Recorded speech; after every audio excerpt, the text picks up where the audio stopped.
Come on! Ladies and gentlemen, boys and girls, people of the world, I am George, you are you, and today I am going to review Dunkirk, which I was fortunate enough to see in Leicester Square's Odeon on 70mm, the way it was supposed to be seen because it was made, shot, filmed, edited on this stuff, 70mm film. The only cinema apparently in England even showing the movie on film, though that's a staple point that is drawing crowds in to see it, the fact that it was shot and edited on film. There are 400,000 men on this beach.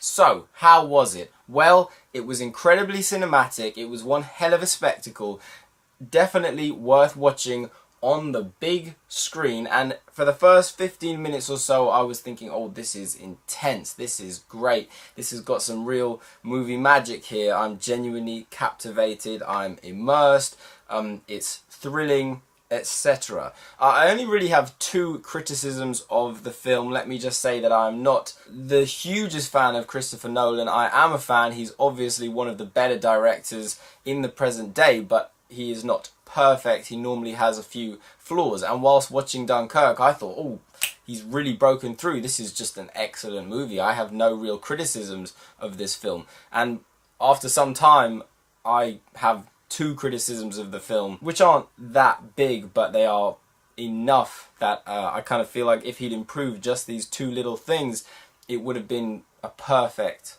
film. One of them is music. It has a tremendous Hans Zimmer score, which is fantastic at times, except it's very prominent that the music just doesn't stop for the whole movie. It's just music, music, music, and it demonstrates, at least to me, almost a lack of confidence on Christopher Nolan's part, that he actually almost was afraid, is how it comes across, of if I stop the music, if I take the music out, the audience might be bored.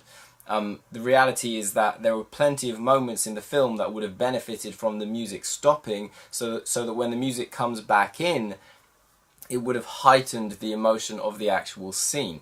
Unusual to see a movie that is just music from start to finish, and the problem with it is it feels almost like putting too much sugar in tea. One spoonful, it's like, oh, that's really nice. 2 spoons, it's like, yeah, okay, that's still nice. 3, 4, 5, 6, and it's like it's getting a bit sweet now.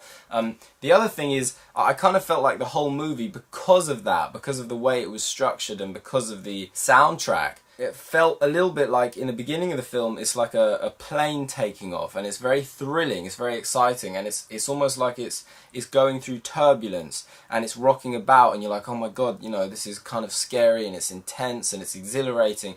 And then what happens is it gets through turbulence and then it coasts, and that's how the film feels. It's like all this excitement in the beginning and it's sort of unsteady, and then it starts to coast. The point being that it's still engrossing, but it doesn't quite have the thrill of the first 15-20 minutes, and part of the reason for that, as far as I'm concerned, is because the tone and the tempo of the beginning is just the tone and the tempo of the rest. It doesn't really accelerate, or at least it doesn't take gaps in the intensity so that the intensity can be brought back. But that doesn't mean it's not exciting. It does have scenes that are more exciting than other scenes, and one thing I'll say about it is it does feel quite new. Stylistically, there's something about it that's a little bit different. It feels quite original, which is unexpected, because originality is a very, very hard thing to come by. That's definitely credit to it.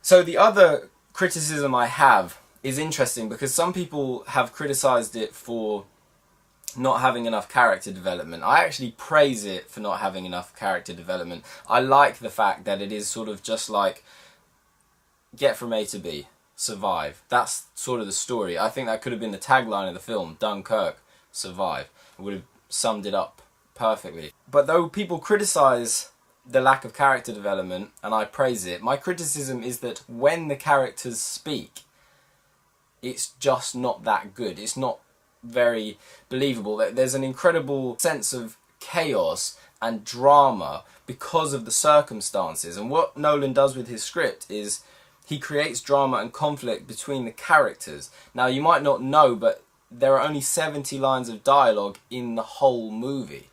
And that's so little dialogue that you don't need to create character conflict in the very short spaces where we actually get to meet them.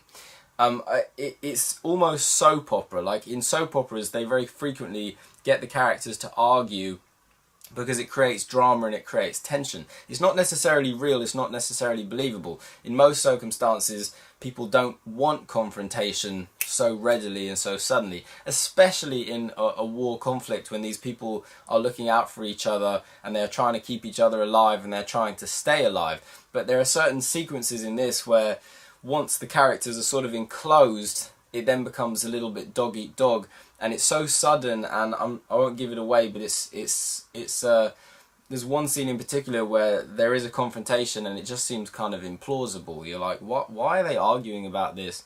This is unnecessary. And my point is you don't need to create that drama with the characters because there's so much drama happening around the characters that if these people just kind of troop together like, you know, a band of brothers, like the series Band of Brothers, because that's what war people usually become in armies. They are kind of like a tight-knit family who look out for each other. If he'd have just done a bit of that, people who actually are helping each other and around them is all of the drama, which he'd already established, it would have been better. And I think one of the reasons why people are complaining that there's no character development is because when they speak, they're just like, it's one-dimensional, really. I actually think if they'd have spoken less, it would have been better, or if they'd have just been a little bit more camaraderie between them instead of forcing drama in, that would have been better. So, too much music, and what little characterization there was soap opera-ish.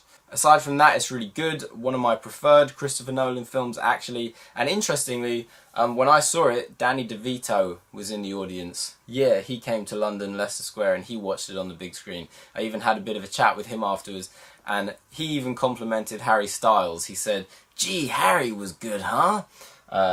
So he was kind of a fan of it, and he made me laugh because it was so loud in Leicester Square's Odeon that DeVito said, you know, there's only 70 lines of dialogue in the whole movie, and I only understood 30 of them.